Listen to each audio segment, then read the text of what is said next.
Hello, my name is Paweł Pawłowski. I'm very pleased and honored that I can welcome you on behalf of the Warsaw Institute and the Warsaw Institute Review.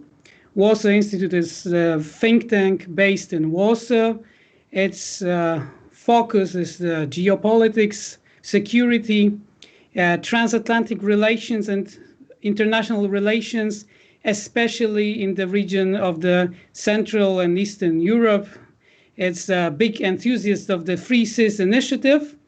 And the Warsaw Institute Review is a quarterly magazine that is trying to put on paper what is the theme and issues that are interesting also for the Warsaw Institute. I encourage you and I invite you to follow both these institutions on your social media and to follow their activities. First of all, I would like to welcome and introduce our distinguished speakers.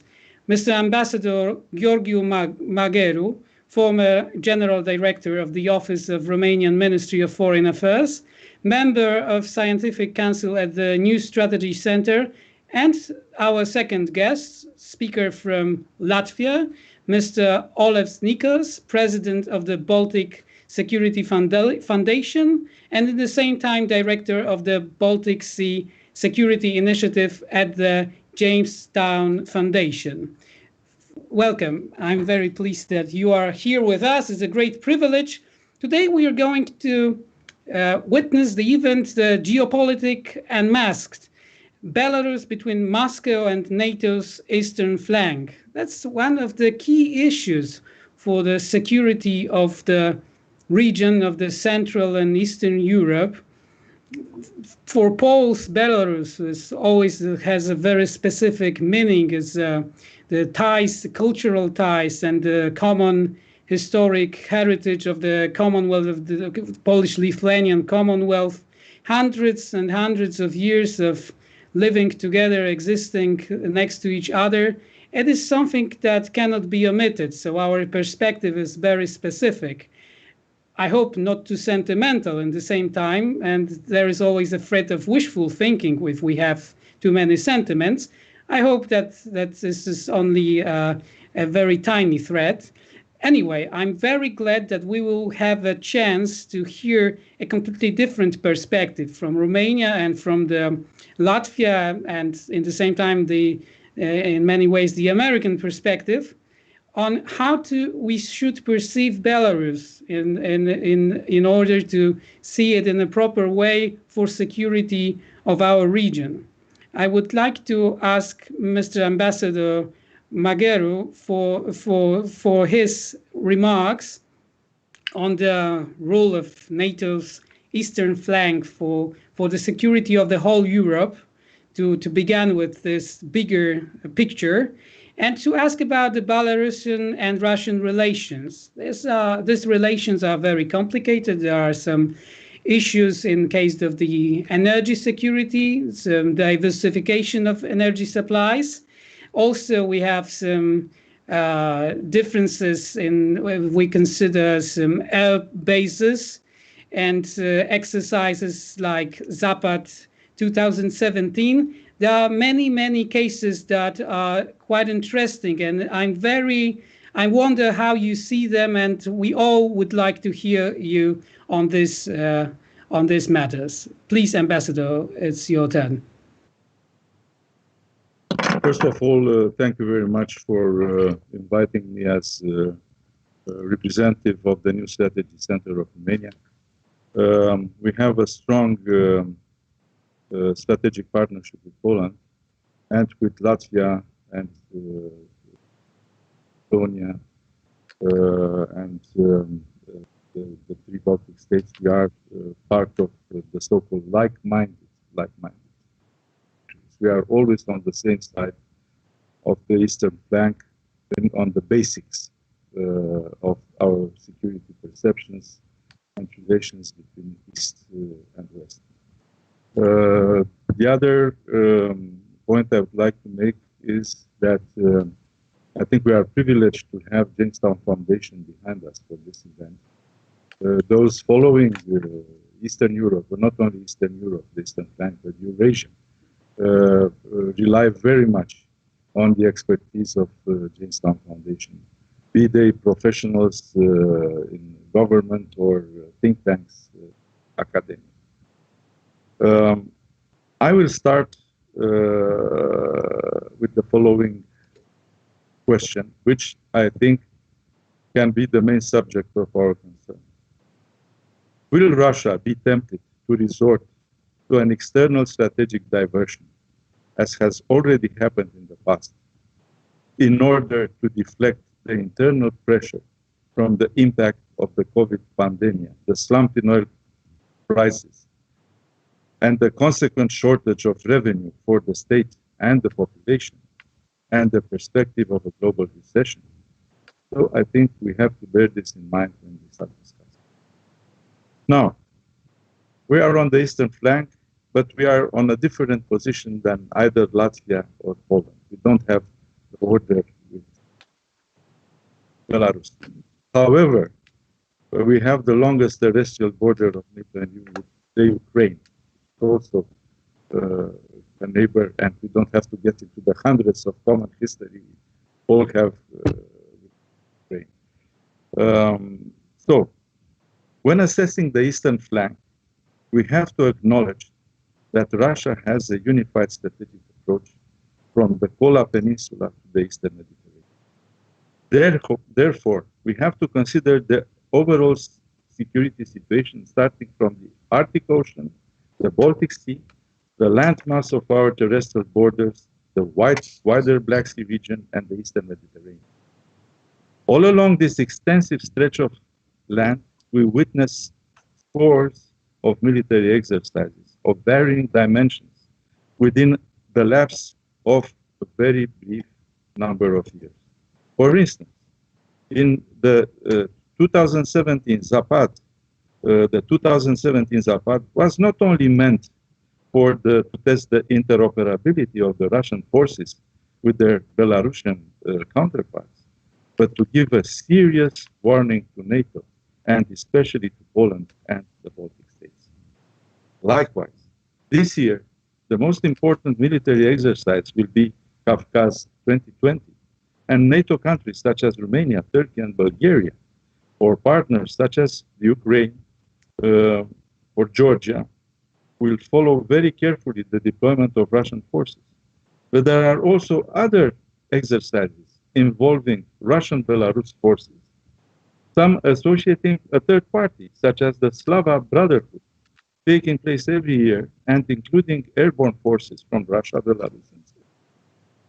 As far as the Black Sea is concerned, I can tell you that Moscow has not diminished the number of its exercises, maybe the number of troops involved. They are just as complex, and they involve all categories of forces, land, naval, and air. During the last 2 years, the Russian naval forces started to block ever larger areas in the Black Sea under the pretext of military exercises. These acts are affecting the freedom of navigation and hinder the traffic of the ships. We also noted that the Russian side is making such notifications of restrictions right into areas covered by the exclusive economic zone of Romania, where large reserves of natural gas have been discovered. So when we are going to speak energy, again, we need to have the broader picture of the eastern flank. Taking into account this intensified activity of Russia, Romania will continue to invest in strengthening robust deterrence and defense capabilities and will keep investing into defense 2% of GDP. 2 weeks ago, the defense committees of the Romanian parliament approved 5 more programs. For example, the UAV's anti-naval missile system.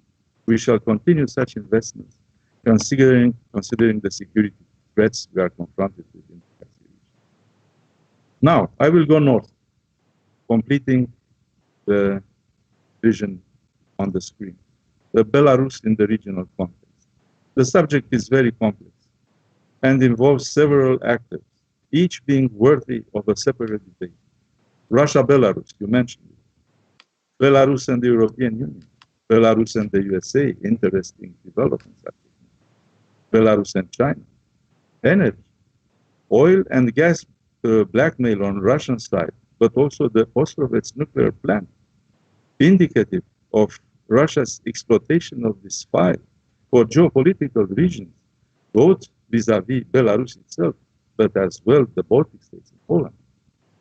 Russia, ever since launching the Unional project in 1999, Moscow has aimed to increase the political and economic dependence of Belarus to such an extent as to reach, in the end, its willing incorporation.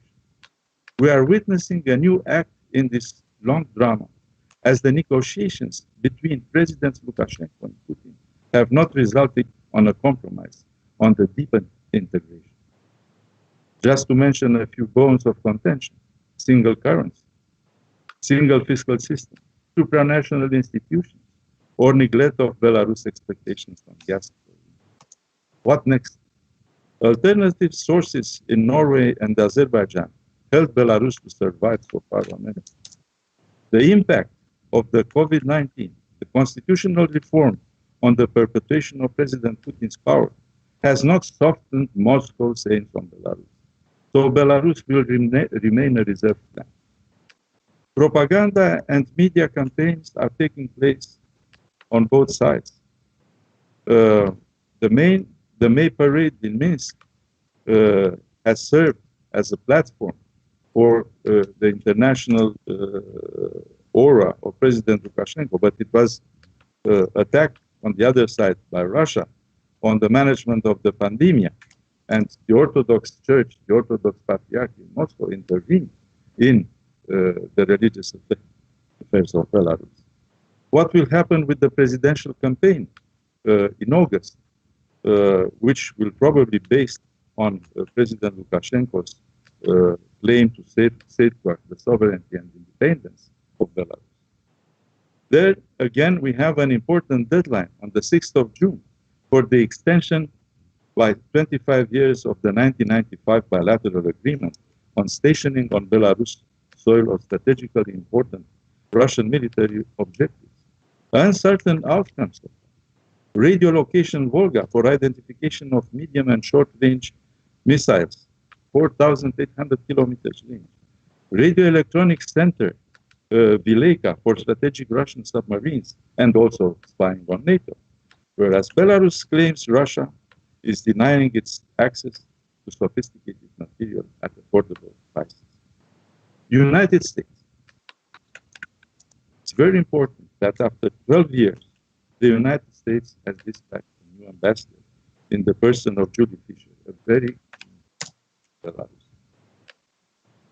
In a certain way, the United States have taken over from the European Union the role of main Western supporter of the state sovereignty and independence of Belarus, taking into account the strategic weight of the United States. And we don't have to forget about this. And I'm sure my Latvian interlocutors have more on this subject. Then, maybe later we can touch upon the ministerial meeting of the Three Seas Initiative. The summit is going to take place in Estonia. Again, there is a strong support of the United States for this initiative. And there was an interesting sign of interest from Belarus to the Three Seas Initiative. The European Union has been for years the gateway of Belarus to Europe, Belarus being a European country. Those who live in the neighborhood of Belarus and having had a common history know that we are speaking of European country. However, Belarus is frustrated by, well, the slow pace on the conclusion of the partnership memorandum. They hope to get the visa facilitation and readmission agreements into force probably this summer. They are dissatisfied with, compared to Azerbaijan, on the PCA partnership and cooperation agreements. But it is very important to know that the European Union is supporting Belarus to join the WTO. Then there is another factor. Belarus was forced to diminish its exports of energy to the European Union, but it was not because of her will, but because of what's happening in her immediate neighborhood. Finally, there is a certain concern in Brussels on the way Belarus is handling the pandemic, and this has had effects on the assistance in Belarus. China has stepped up its relations. Belarus has stepped up its relations with China since 2014. This is the Crimean effect, I would say. There are ideological affinities related to non-controversial approach to human rights between the two. There is the diversifying of foreign policy options for Belarus. There is military procurement of sophisticated goods unavailable from Russia.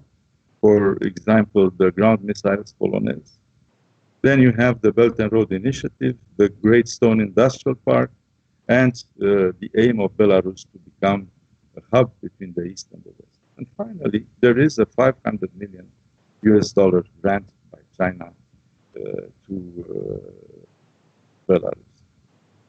Well, I guess that my Polish and Baltic partners are better placed than me to deal with their own traditional neighborhood relations with Belarus.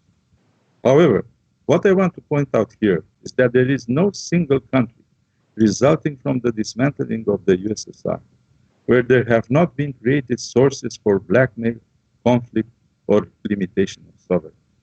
This is valid for the whole chain of frozen or less frozen conflicts, ranging from the Republic of Moldova, the oldest one started in Transnistria, 92, the Ukraine, the most recent, spectacular and violent, with gross breach of international law, Georgia, Armenia, and Azerbaijan, or the specific tools used in Belarus, which, by the way, can also be found in the other mentioned countries in terms of hybrid or asymmetric wars, propaganda, economy, political pressure, intervention in internal affairs, who is supporting whom, permanent destabilizing factors, interference in religious affairs, and so on.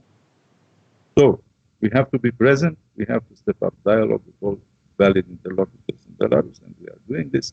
We have strong contacts with Belarusian partners. Maybe we discuss later on our bilateral relations. And to conclude, I will quote a good friend of ours in this region, a former US general, who, referring to Russian activists, was saying we should carry the grain on what they believe is their own ground and not just let them carry it on ours.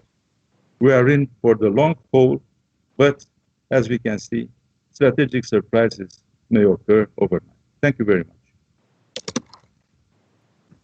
Thank you very much, Ambassador. And I would like to ask our second guest, Mr.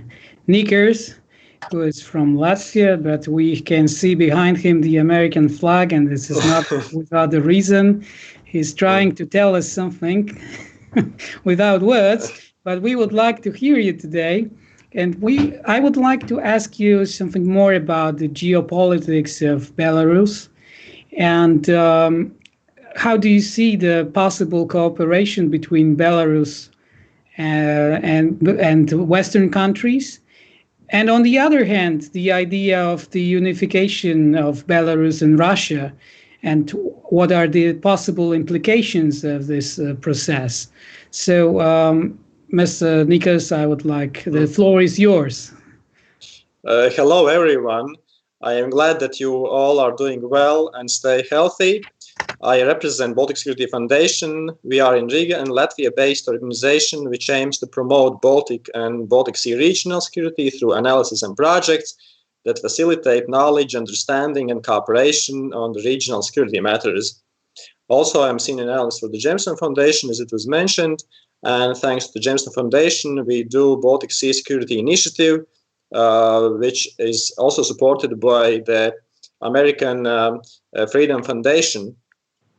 And I am working on my PhD as a student on Riga Stradinic University. During this presentation, I will discuss those three issues that our host already mentioned, which is geopolitical role of Belarus, Belarusian approach to cooperate with Western countries, and idea of Belarus-Russia unification and its implications.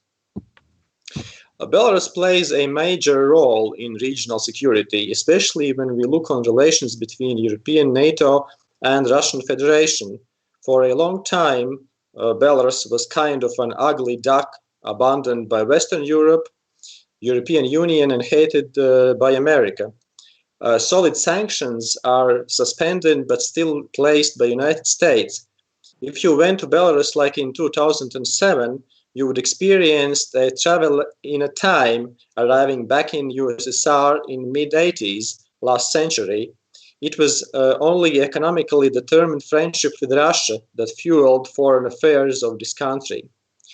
Well, despite the fact that the regime of Belarus has not changed during the past 10 years, the world is different now, especially after 2008, Russian aggression in Georgia, and 2014, Russian occupation of Crimea. And Belarus is reflecting these changes on how they do business and conduct their foreign affairs. On the other side, let's take a look on European Union and Russia. There is an almost 20 years long history of making a union state, which is still not there. Everybody understands that the creation of such a union state will make Russia's positions in Europe much stronger. European Union and whole Western world also increasingly becomes more interested in Belarus affairs. And this is not just about economy. Geopolitical interests plays more and more important role. I think that losing Belarus to Russia kind of forever will diminish European Union power in the region in certain extent. But which is more important, it will strongly undermine security, peace, and stability in the region, as Belarus is bordering with 3 European NATO countries, which is Poland, Lithuania, and Latvia. And Belarus is bordering Ukraine as well, which also has importance from strategic point of view. It will be a very serious challenge for community of the transatlantic security if Europe will lose Belarus to Russia. European countries bordering with Russia are especially concerned of military exercise Zapad, already mentioned before, which annually takes place jointly engaging Russia and Belarus, moving large numbers of Russian troops and ammunition across borders of Belarus. The issue of where Belarus will stand is very sensitive for Russia as well as for European Union.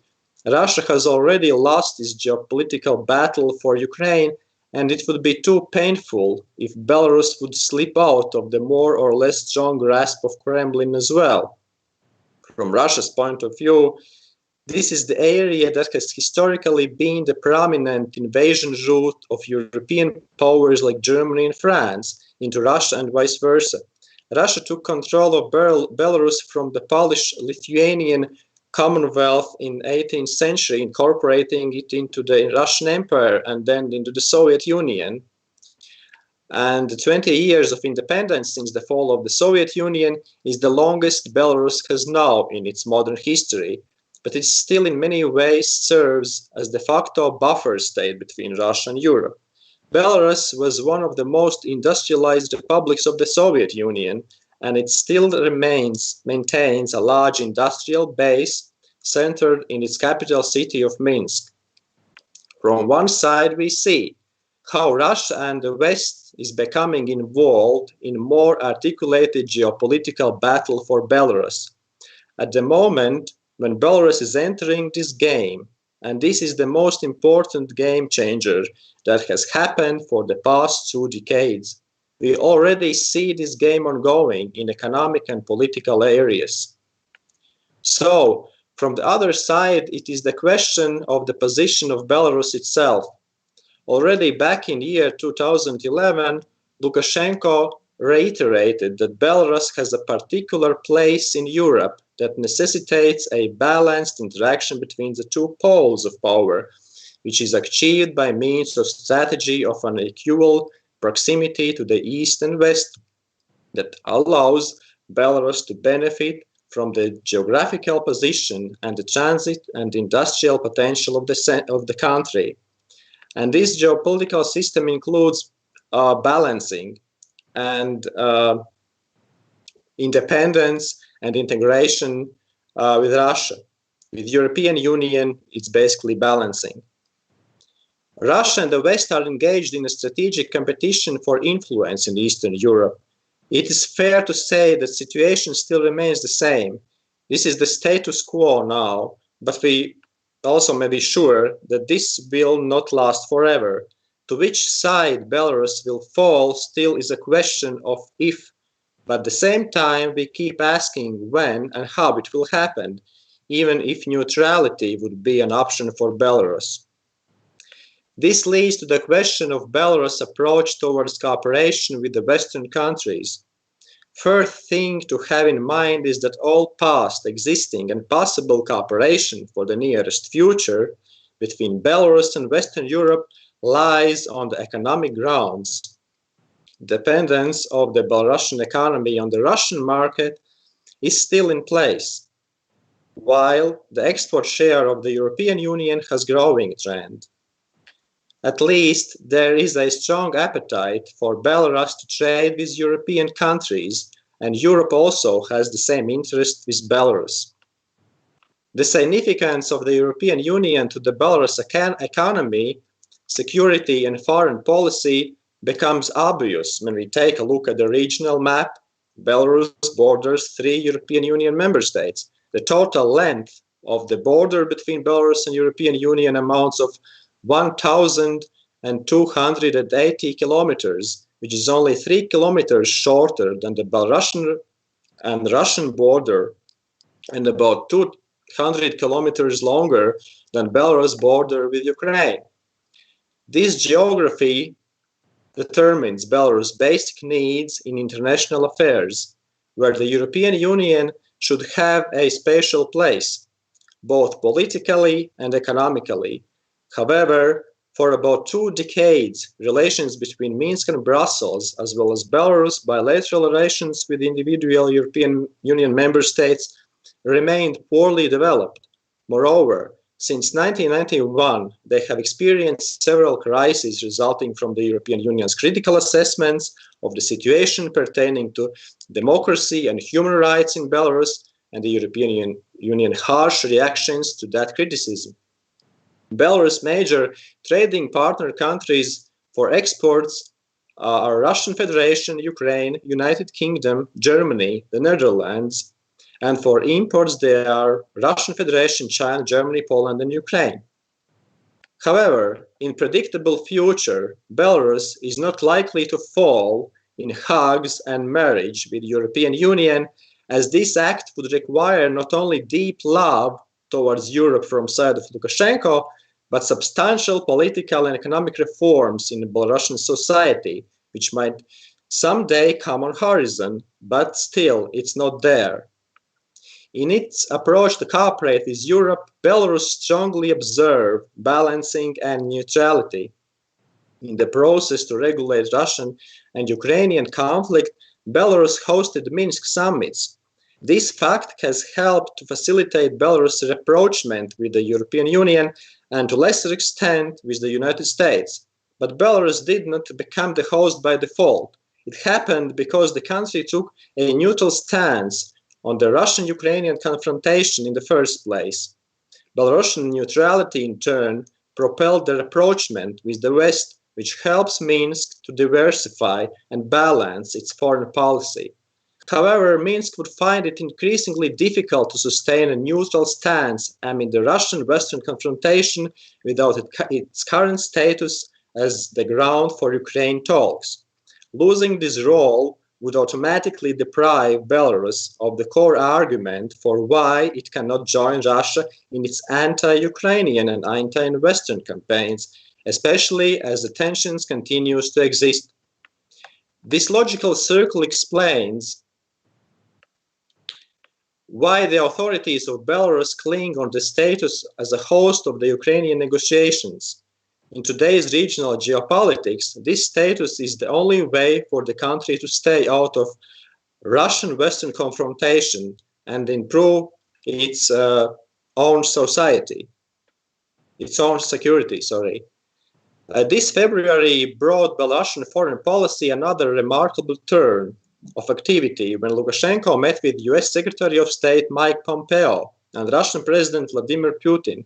While both meetings have not produced big change, they helped identify the chances and limits of the balancing act Belarus is performing.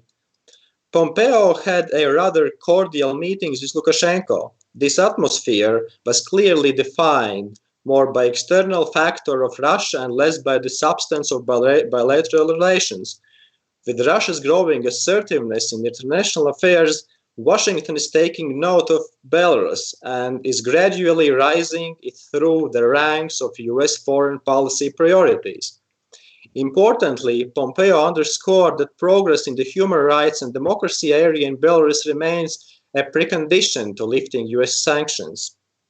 At the same time, it should be noted that the carefully recalibrated approach to these issues by shifting to closed-door discussions instead of public calling allowed Washington and Minsk to re-engage without them both losing face. The European Union and the United States also realized that this half-heartedness of the Belarusian leader, while calling for increased Western economic engagement and investments, the competitiveness of Belarus on the world markets remains insufficient. The European Union decision to lift sanctions against Belarus in 2016 has helped temporarily increase Belarusian exports to the European Union market. However, this level is likely to be affected by continued tensions between Belarus and Russia on oil prices. The United States has suspended its sanctions. However, for bilateral trade to reach the next level, sanctions would need to be fully lifted, a development Pompeo preconditioned with the progress in human rights and democracy area by Minsk. Belarus is increasingly and often trying to convince Western nations that the well-being, economic stability, and even sovereignty of Belarus is not just in their best interest, but that they should try more and better to ensure it. In contrast to talks of Lukashenko and Putin in Sochi, Russia, while expected to produce decisions, did not impress a warm and result-oriented. And now we come to the third question regarding the idea of Belarus-Russia unification and its implications. So the last Sochi meeting did not generate any constructive solutions on economy.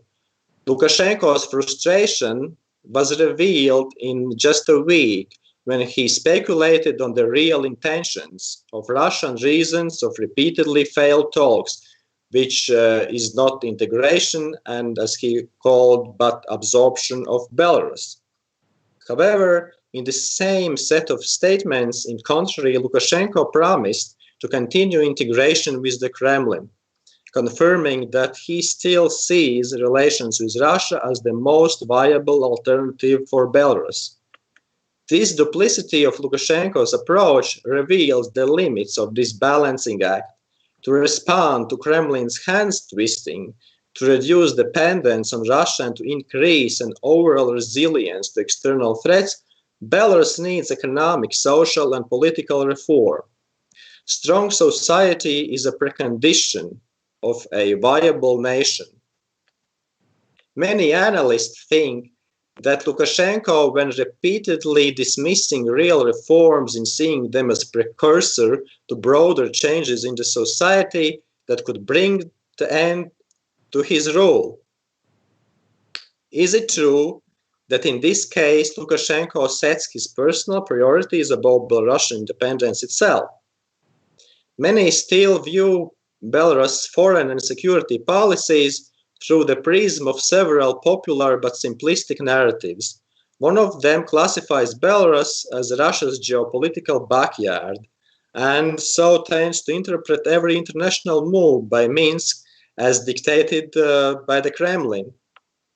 When Ukrainian crisis became a major source of Russia-West tensions, it created a backdrop for economic disputes between Russia and Belarus.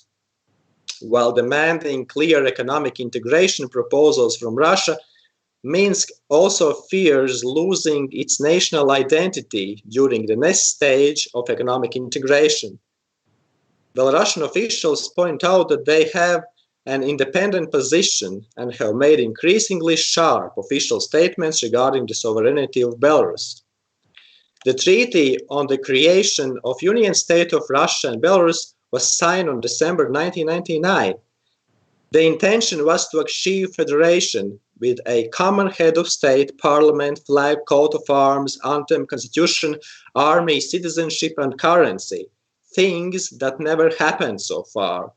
Some experts think that the unification of Russia and Belarus is not so unrealistic, and it depends on the realization of several factors. The main one, Moscow's ability to put enough pressure on Minsk. It's possible that unification of Russia and Belarus would be important to Putin more than for Lukashenko because of Putin's political legacy. And Lukashenko as well, he's not standing far from this idea. For idea like this for him as well to keep his legacy.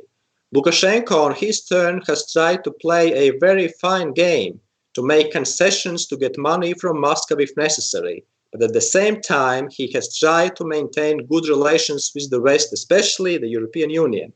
He has played his game quite successfully, but now the situation is starting to change, and the question is whether Lukashenko has enough room for maneuver to avoid the direct unification of Belarus and Russia. End of last year, when addressing the parliament, Lukashenko has made it very clear that no united Russia and Belarus will be created. Belarus is and will remain a sovereign state, he said. In addition, the political unification of the two countries has not been discussed at the latest Sochi meeting. I think that Lukashenko may understand that Belarus can only exist as an independent state if it is part of Europe, not Russia. Lukashenko is strengthening the national identity of Belarus, which is the first step towards a stronger state. In turn, what will be the consequences for the West if union state of Russia and Belarus become real despite or in favor of all the circumstances? Of course, it's not good promise for regional peace and stability, not good news for Belarus neighbors. It also means certain limits to political economical changes in Belarus society and likelihood for existing regime to survive a longer period of time. Union state with Russia most likely would help both leaders to survive, bringing more fear across the region and the world. Thank you so much for attention. That concludes my presentation. Thank you, Mr. Nikas. That was a very interesting speech, very interesting remarks.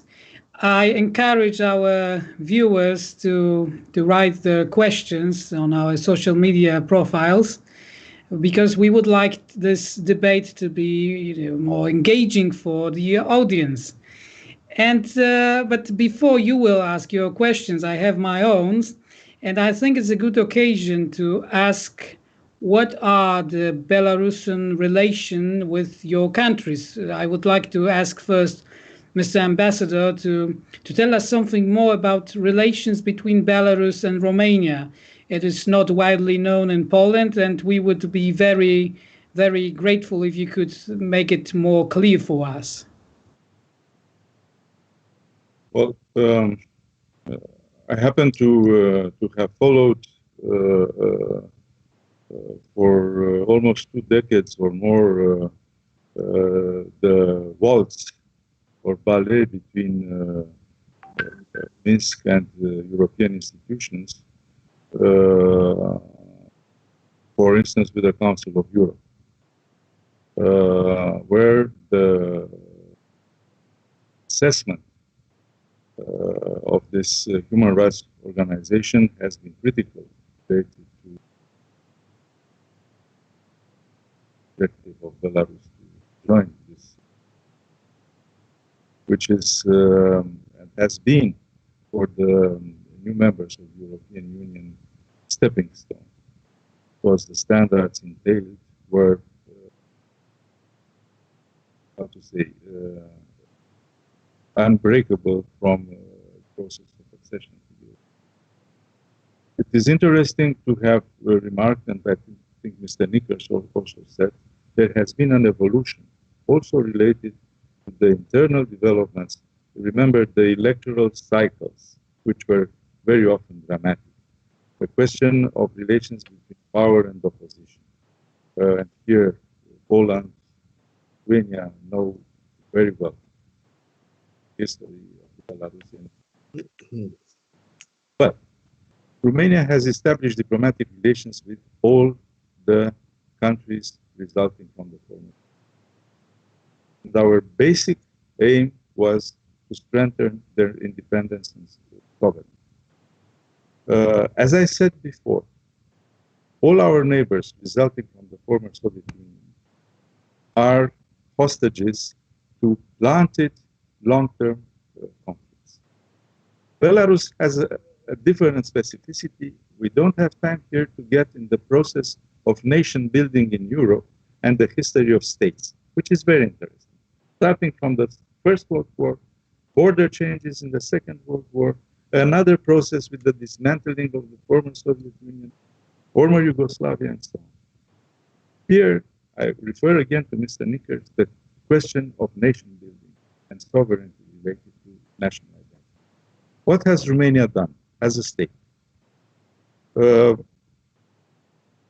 Our exact predecessor of our current foreign minister has visited Minsk for having consultations with Minister Marquet. His predecessor, also a former presidential advisor and currently on the board of the New Strategy Center, also had contacts with Minister Marquet in the margins of the Foreign Affairs Council in Brussels. We had consultations at the level of deputy ministers, political directors. I was a political director at that time, so I was one of those having consultations. And then, as representative of the academia, last year there were a series of forums in Belarus with strong American and European support, and we were there. As I said in my own intervention, Belarus is a European country. We have to do everything possible. And here again, I agree with Mr. Nickers, everything to support their European identity, because this is in favor of their own independence and sovereignty. It's a very difficult process. We cannot compare what happens or happened in the current Eastern members of NATO and the European Union, which have not been part of, not of the Soviet system, of the Soviet Union, in order to realize where from a state like Belarus has to start its reforms. But it's a European country. They have a strong higher education system. The university system in Belarus is strong.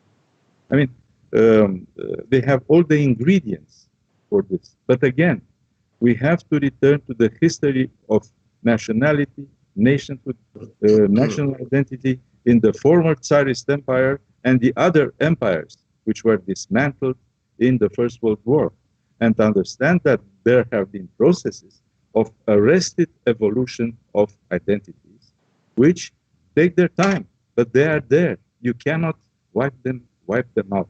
And here you have the balance between geopolitics, realpolitics, the fluctuation of border depending on the balance between the empires, and this national process, which has been lived through by the Baltics, by Poland. Poland is probably the litmus test, having been the greatest kingdom in Europe, and then having been wiped out and then reborn, having a very strong national identity. Belarus has to recover this process. Ukraine is more advanced, but think that Ukrainian nationalism was already there in the 19th century. And because of the problems of the Tsarist Empire, because of their defeat in the Crimean War, I have to return to the Black Sea. The Tsarist Empire was in a reflux after the Crimean War. And they intensified the repression of the nationalities in the Tsarist Empire, starting with Poland. It's a fact. It's a fact. But this also affected the national movement in Ukraine, because they had to prevent the emerging Ukrainian nationalism. And you can see this from the curricula in the schools, in the universities. The role of the Russian language at that time. It was carried on by Stalin, by the Soviet Union, but it started in the 19th century. The same was valid for the Republic of Moldova, with all the deportations of the intelligentsia, especially the rural intelligentsia. Who was that? The schoolmaster and the priest, because they were having the national language, the national identity, and the church. So I deviated a little bit from the immediate political question to put it in a larger framework. But I think we also need to have the cultural geopolitics behind our approach to what's going on between our peoples here in the region. It's more to speak about that. I can't tell you about Bronislaw Geremek and the nation state and his vision on the Europe of states after the dismantling of the Soviet Union. Well, I think it's enough for now. Thank you. Thank you. Thank you very much. We are completely in a different place now than in times of Bronisław Geremek, and I think that for many reasons, I think it's good. And Mr. Nikas, I think that the Baltic states and their relations with Belarus are maybe more intensive and more, in the same time, more complicated. Right. We have a nuclear plant in Belarus that is a great concern for Lithuania, for example, but there are many other issues, and if you could make them more visible for us. Yeah, basically you already mentioned one of the most pressing matter, which is nuclear power plant in Ostrovets. Before I go deeply straight into the answering your question, I would like to say, Mr. Ambassador, I fully agree with your thought that history, culture, and nation building matters, and especially in this case, and as well, Belarus belongs to Europe. That's that's absolutely true, and I hope we will live through this in our lives. It's nuclear power plant in Ostrovets, which creates a headaches for Lithuanians, but I would say not only for Lithuania. This is a major. I think it's very important security concern for all the Baltic countries. Of course, this nuclear power plant lies a very close proximity from the Lithuanian capital city of Vilnius. But I think we all should be concerned on security aspects of this site. And it was recently when Lithuanian Prime Minister has his pleasure to announce that Baltic states are approaching a joint decision not to buy electricity from this Ostrovets nuclear power plant. So it's other thing, of course, is that all those actions and what we can observe in security terms, what is ongoing among Russia and Belarus. Of course, it's already mentioned exercises, the joint exercises they are annually holding. It's Zapad. Otherwise, those relations between Belarus and three Baltic countries are based strictly on economic terms.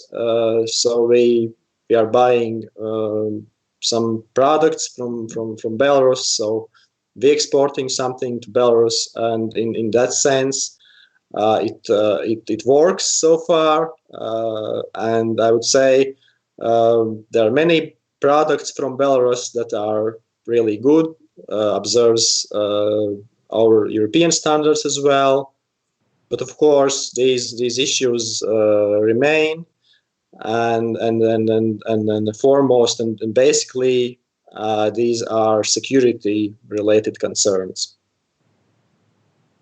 That would be my answer in short. Thank you very much. And we have some questions from the audience. I think we have enough time for one question from me at first, and then we will. I still encourage you to write more questions, even though there are some very interesting among them. And maybe you would, Mr. Ambassador, your experience is about my age, I think. And from this perspective, how do you see, what is your, let's say, the future, what are the possible future scenarios for the Belarus and for the ties between Belarus and West, or the Belarus and Moscow?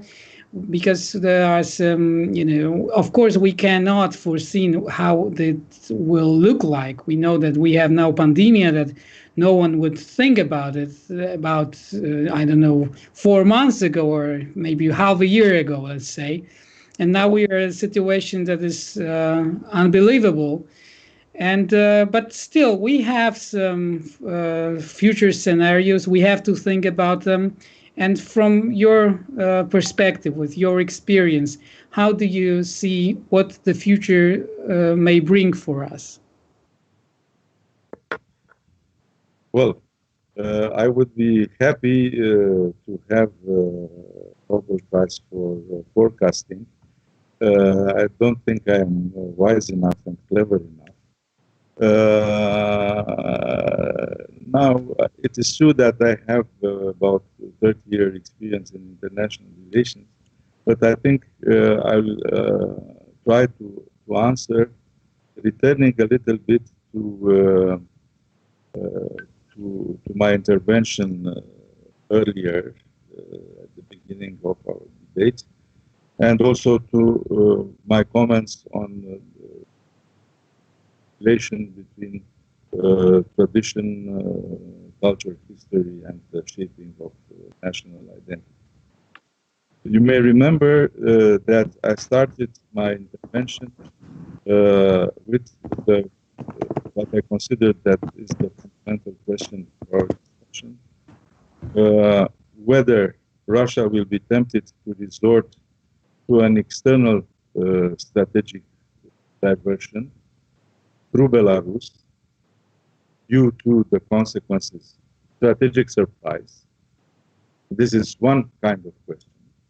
The other question is, and Mr. Nikos referred to it, whether it is related to a strategic diversion generated by other events on Russian Federation, or whether it is a genuine strategic objective of the Kremlin.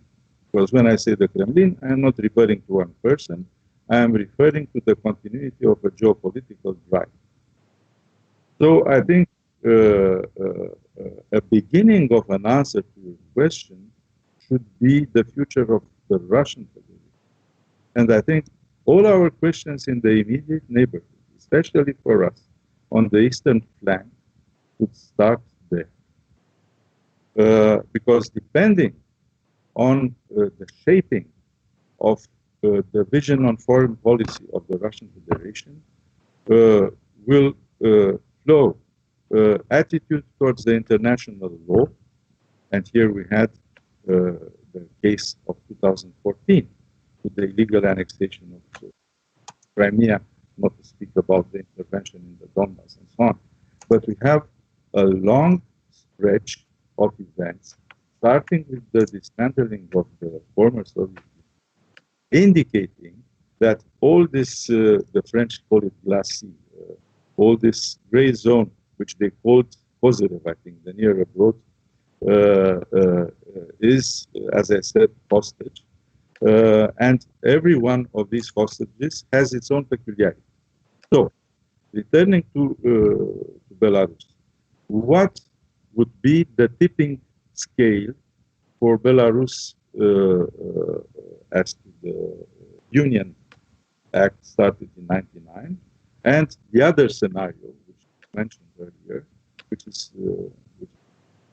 and here I think we have to make the balance, as I said, between the internal process in Russia, and we have to take into account that usually big or major powers have a different time. The geological time is different of the processes of transformation, because it's another discussion, discussing the internal evolution of Russia since 1991. By the way, I was in Beijing during the Anaev coup. I was in China. It was quite interesting to see it from the other side of Eurasia. And then to see what happened. New countries, new states emerging, and so on. An extraordinary process. Kazakhstan, we have not mentioned Central Asia. It's part of the whole discussion. And the other element is how will the Belarusian society develop itself. And here we have a third factor, which is what is, I don't know the correct term today, which is globalization. Our societies are opening. The Belarus society is opening. Mr. Nichols was mentioning 2007 or something like that. I noticed from my discussions with the Belarusians, personally I haven't been the first time there, only last year, but I could measure the evolution of mentalities and opening in the dialogue with international partners. And I was not exactly very sure if I was in a Euro-Atlantic format and conference in our part of Europe, NATO, or on the other side of the border. Sometimes. 1 minute later, I was definitely feeling I am in the former Soviet Union. You see, so it's evolving. I cannot give you a clear answer, but I think I can give you food for thought at what we have to think.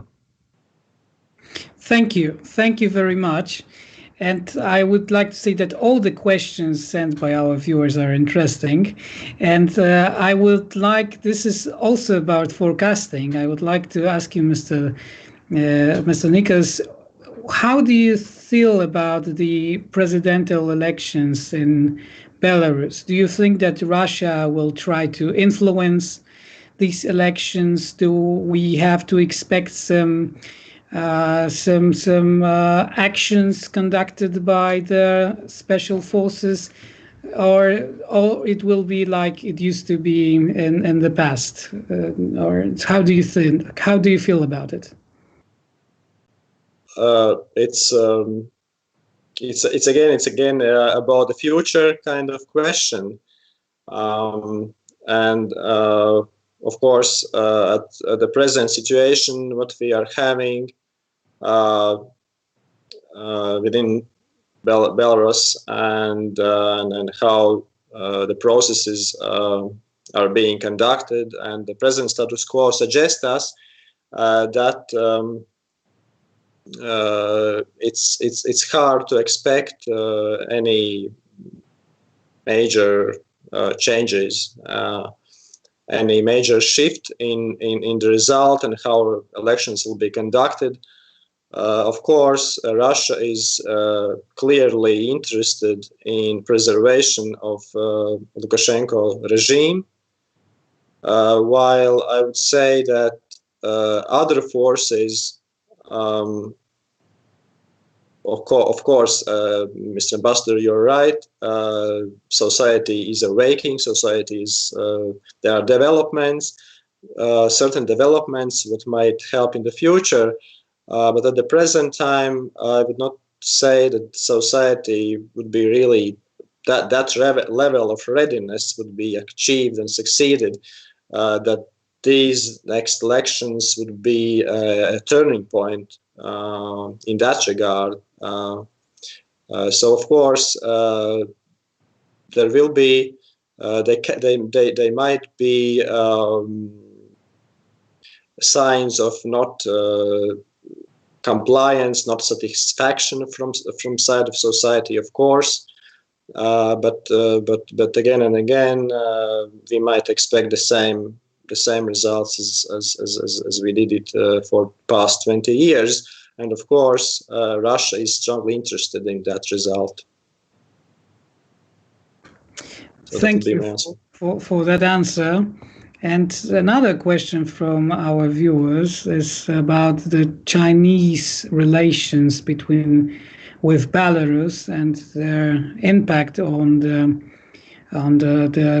Belarusians' space between Europe and Russia. How this Chinese impact in the region is helping Belarus to balance between West and Russia, or is it this is beneficial for Belarus, or this is a growing threat of not the space, but on the other hand, this is a tightening space of new dependence that will be highly impossible to be overthrown? This is the question to both our speakers. Maybe, Mr. Ambassador, I would like you to answer this question first. Sometimes it is an advantage to be the first, sometimes it's an advantage to be the second, but I will pick up the challenge. First, I want to return a little bit to what Mr. Nikos was saying, because I think I fully agree with everything he said, including the uncertainty of forecasts, but basically, right, time is not ripe for spectacular. All of us living after the fall of communism, fall of the Berlin Wall, don't realize what means to live in more or less frozen societies from the point of view of the unevolution so it's difficult to see the dynamics, because they are what was happening in a country like Romania before '89. We were living like in an iceberg, flowing down the mountain, but difficult if you are a fly or a mosquito within the iceberg. The iceberg is going into the sea from the mountain. You cannot see it because it has not yet melted, you see? So these are processes taking place. It's the graph. Now, to return to the big scene, Eurasia, China. We have to take into account that China's emergence on the global scene is the result of either a very short historical process. If you take the Chinese revolution, especially the reforms of Deng Xiaoping, so it's either a long or very short process. I think everything has started with the visit of President Nixon to China and the shifting of the geopolitical balance of the world in 1969, 1970, 1970, with the establishment of relations between the United States and China, and the gradual decline of the Soviet Union. We have to start with this. China was recovering from not even recovering yet, not even finished the Cultural Revolution. Afterwards, China started an ascending cycle,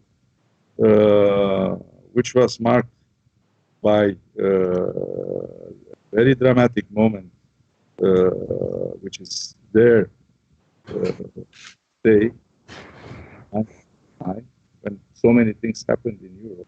But China, you had June 1989, and then you had the gradual emergence of China, which was not, how to say, visualized or advertised by the Chinese government, the was a certain discretion in the emergence of China, this discretion has transformed itself gradually into an assertive global protocol. And then, because we are here in Europe, we have to ask ourselves the following question. Which are the European, non-European actors? From my point of view, the United States has always been a European power. It has started from Europe. The United States is, how to say, an alternate, the Western Atlantic alternative of the Euro-Atlantic community, where you have Europe and the United States. And the balance between the United States and Europe has been, how to say, undulating from one side to the other, but basically you speak of the same family. So this is one component which is not exactly European, but which is European. Another one is Russia, which has been a European power. Excuse me, I just received an information that we have some problem with connection with you. I think it will be solved very soon, so I will just ask Mr. Nikas. I hope the connection will improve till that time. We have some technical issues, and the connection with you, Ambassador, is very weak. I'm sorry, I will try to ask the question to Mr. Nikas too. There are some questions from our audience about the energy policy. Do you think that the cooperation between Belarus and Poland, and further with the United States, and on the other hand with the Baltic states, there is a future for that cooperation, or this is just an event and we won't remember it in 10 years or so? That would be a good thing to have, but these developments kind of which goes to the security of investments and security of energy security. The question is on reliability. On those deals, those contracts, and the flow of energy, either directions. So, in this sense, I would say that we are not there. We are not in that nice place. When this trust is. This trust among the partners is well developed, and but I think there might be a good prospect for the future, but currently it's not a realistic option, especially if we see concerns of the Baltic countries towards the nuclear plant we already discussed. Things are possible, but we are not there still. So it depends on the trust, basically. I understand. And I have another question about the infrastructure projects, because the Jamestown Foundation has wrote an expertise about the possible way from Vistula River, Pripyat, and Dnieper. It includes 3 countries, Poland, Belarus, and Ukraine. The project is called by the European Union E40 road, the waterway. And the question is it really possible to build such an infrastructure that is clearly against the interests of Moscow, or this is just a fantasy, no matter what will happen? And this is the question for both our speakers. I don't know if Ambassador is do you hear me? If Ambassador is ready, then yeah. But I don't know if you can hear me. Yes, I can hear you personally, but yeah. One of my friends told me that he couldn't hear my reply on China. Yes, that is what I've been told by the technical staff. But I hope that we can hear you now. So if you could please tell us, how do you see this infrastructure project that includes Poland, Belarus, and Ukraine? Is it possible, or is this just a fantasy?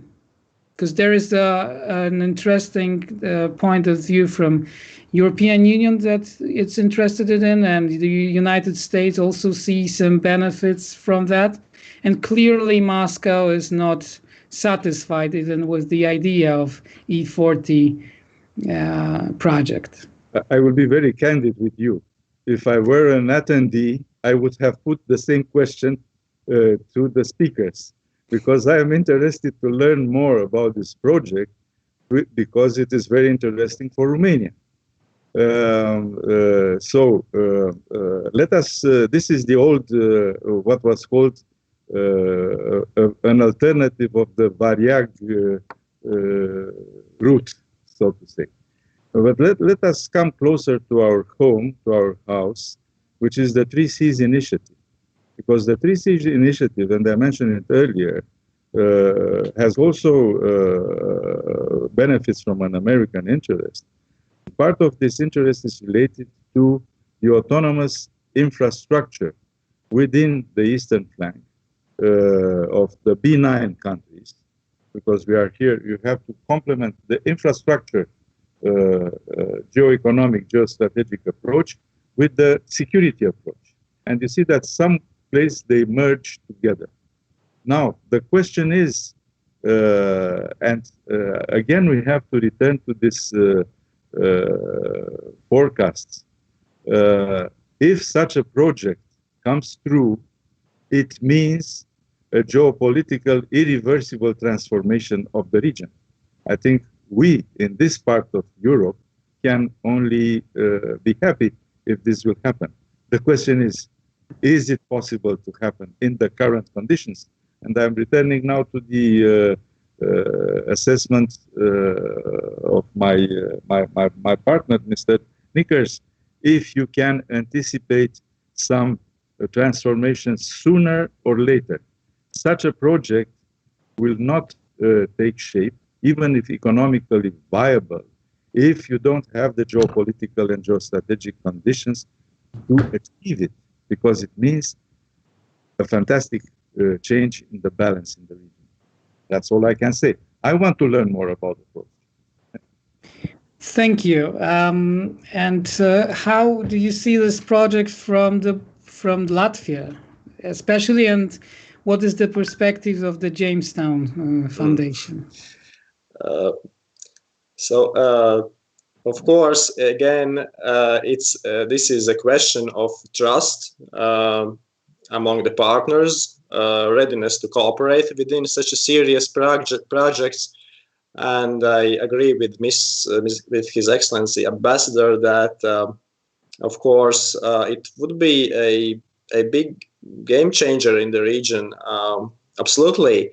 From the other side, it's that would be a very good thing if we could engage Belarus in such a project which could tie Belarus closer to us, which could tie Belarus closer to Europe and our partners. But of course, the present situation is suggests us that there is quite many political and economic obstacles. But let really hope for the best. Let's hope for that political will, that political mutual trust among the partners, and best changes in Belarus in this regard. That this is the main thing, the main kind of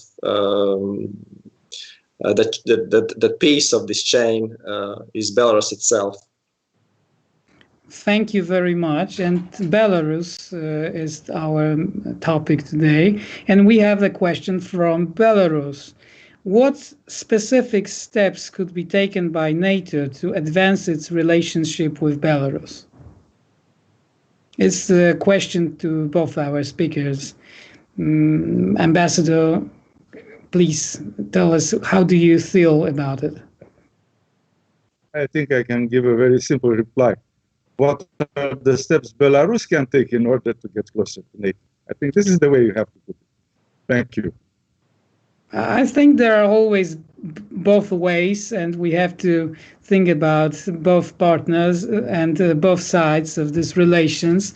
Mr. Nikos, do you think that there are some steps that NATO could take to make that relationship better? This is a very good question. Of course, we all are concerned of regional peace, security, and stability.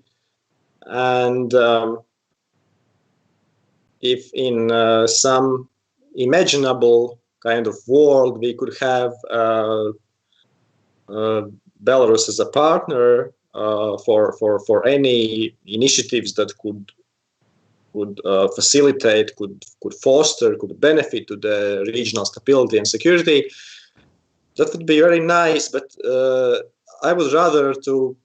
I tend to share Ambassador thought that again it's mostly that ball is on the Belarus side. Actually, and that is very hard to predict anything. But of course, NATO would be open to any options, would be open to dialogue at the moment when that would be possible. So.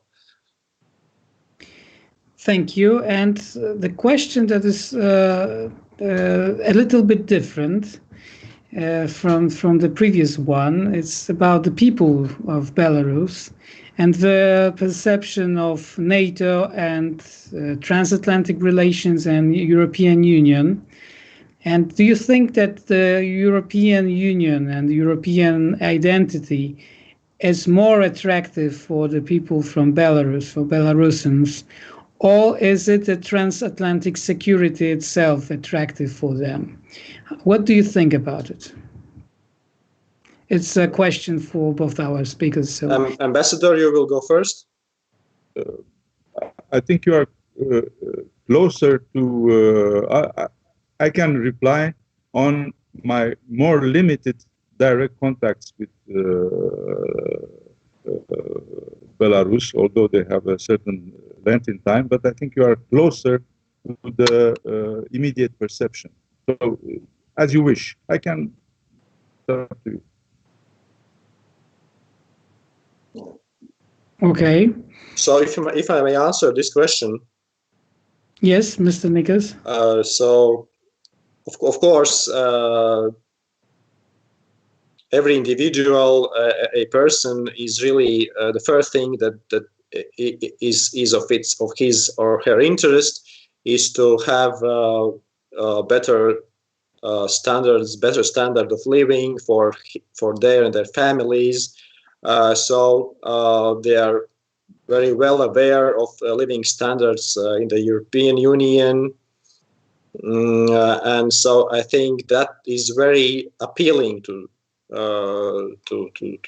the society, to Belarus, to the Belarusian society, of course. But when it comes to questions of security, then again it's question of really of this sense of the state of the nation, how they perceive their threats, what they see is their danger, how they plan, how they see their defenses, on what grounds they rely, and it's very complicated question.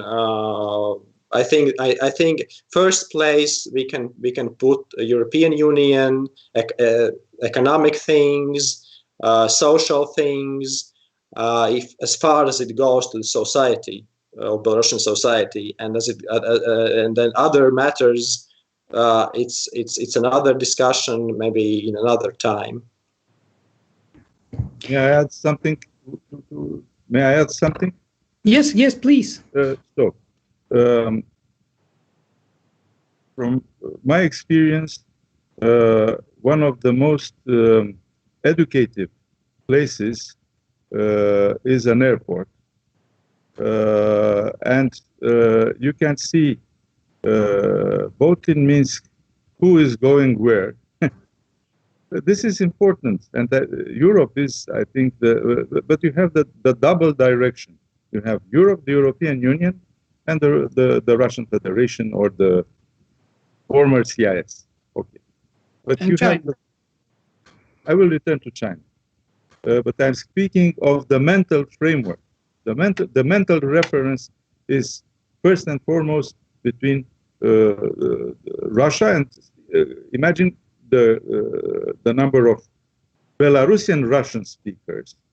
I was mentioning the airports. If you go to the Baltic states, you will see the number of connections to St. Petersburg and so on and so on and so on. It's a reality. This is not a close, how to say, a tight, sealed universe as it used to be during the Soviet times. And you have to cope with this double, I think, double identity. And it's very difficult for us when this process of nation building is still going on. But I'd rather go on what Mr. Nickers was saying. People are looking for a normal framework of their lives, and it is the European Union which is giving this. At the same time, you cannot break the cultural, linguistic, psychological connections to Russia. Practically it's impossible, at least for them. This is one thing. We'll return to China. I mentioned that there are three apparently external powers to Europe. I said one is not external to Europe, which is the United States, because it's the birth certificate of the United States is Europe. And then you have this between, like Romulus and Remus, we have the two twins, and the relations between the two twins is evolving. One time one is, how to say, the leader, the other is there. You have this, it's the history of the common family. This is one thing. The other history is the presence of Russia as a European power, which has been, the track record is flux and reflux, war, aggression, retreat, come back, and so on. Because the birth certificate has, the genetic has not changed. Now you have a third player, and this is China. And here, when we speak about Belarus, as we speak about the United States or the Russian Federation, we are not speaking of a single actor. We have to see where Belarus is fitting into China's vision of Europe. And Belarus has a very interesting place here because it is not in the European Union, it is not in Nato, but it is, from the Chinese point of view, an interesting point to go both within the CIS and the European Union and NATO. And here you have all this Belt and Road and so on. And so on. For the Belarus, as I mentioned earlier, very briefly when I touched upon China, it is the perception that China is offering a possibility of diversifying the foreign policy, an alternative, and how to say, a breathing space as to the close embrace of the bear, so to say. Here we don't have to look, I think, into ideology. It is simply the projection of longer-term interests from the Chinese side as to Europe as a whole. And from the Belarus side, it's a question of survival, as I see it. And in these conditions, Belarus tries to play their cards with as many players as possible in order to keep this area of comfort of survival, so to say. It's an existential question. But we have to look at things from another angle if we want to look at China and Belarus. We have to enlarge the scale of the picture, so to say. And maybe it's a bit provocative, but I have to ask it. what if we are just witnessing some kind of a massive deception operation that is trying to tell us that there are some major differences between Belarus and Russia, but the ties and dependency is so strong that, in fact, this is we should perceive it as a one unity in terms of the security, and this is just a game played by Russia to try to disinform the Western countries that want to find some partners in the Eastern Europe. What if it is another Russian operation that is some kind of there are many articles and voices that Belarus is like the Yugoslavia used to be in the times of Cold War, and in fact we're really strong. And what if it is a massive deception operation? This is the question for both our speakers. Maybe now, Mr. Nikas. Thanks. Yeah, in this question, when we discuss these kinds of questions related to security, then of course there are several signs that that basically for security matters. We see there is a strong unity. There is a pretty well-established coordination.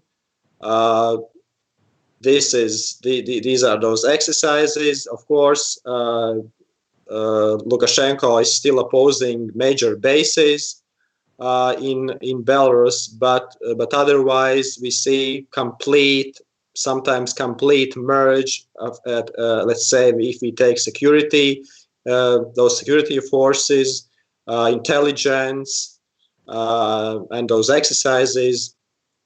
In this case, yeah, we would really say what's going on. There's no change on that, and this is why Baltic countries are so concerned on these developments still. And we see that we understand, our perception is that everything which is ongoing between Russia and Belarus right now, it's a security concern. It's a threat to our collective security and to the security and peace in the region as a whole. So in this regard, I would really completely agree with that thesis that this kind of goes odds with another developments, with other statements, political statements by Lukashenko, because in fact we see absolutely opposite things are happening. So a very good question. Mr. Ambassador, Your Excellency, how do you think is this a deception? And do you agree with Mr. Nikas that the threat is very, very real, and we should be very careful in assessing what we are facing at the moment? For sure. Just a nuance, because basically I agree with Mr. Nikas. I think we are dealing with several realities of the Belarus reality and of the Russian-Belarus relation.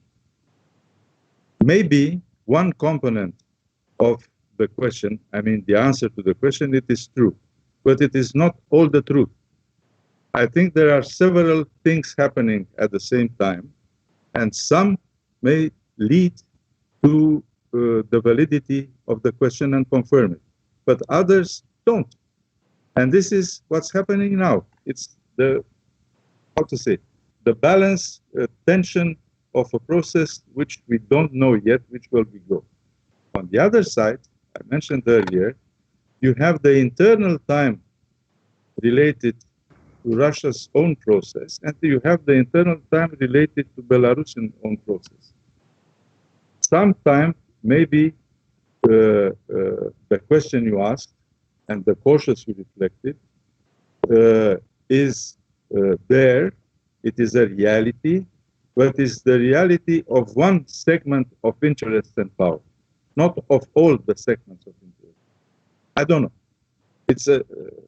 I just want to say that I think it's a very complicated riddle to unravel. I don't know.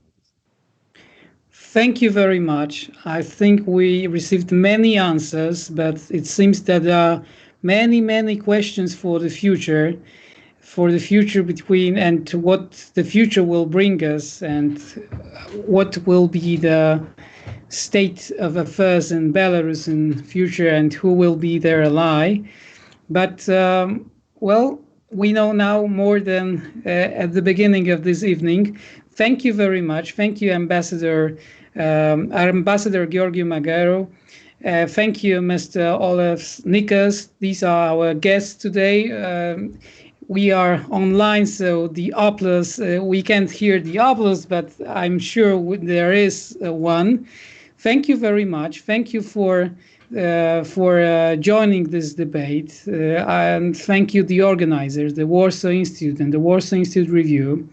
There will be more debates, I'm sure about it, and I invite everyone to follow these institutions on social media and to take part in their events and to be involved in their actions.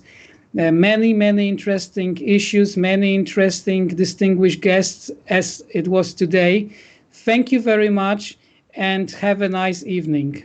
Thank you. Thank you so much. Thanks. Thank you. Thank you.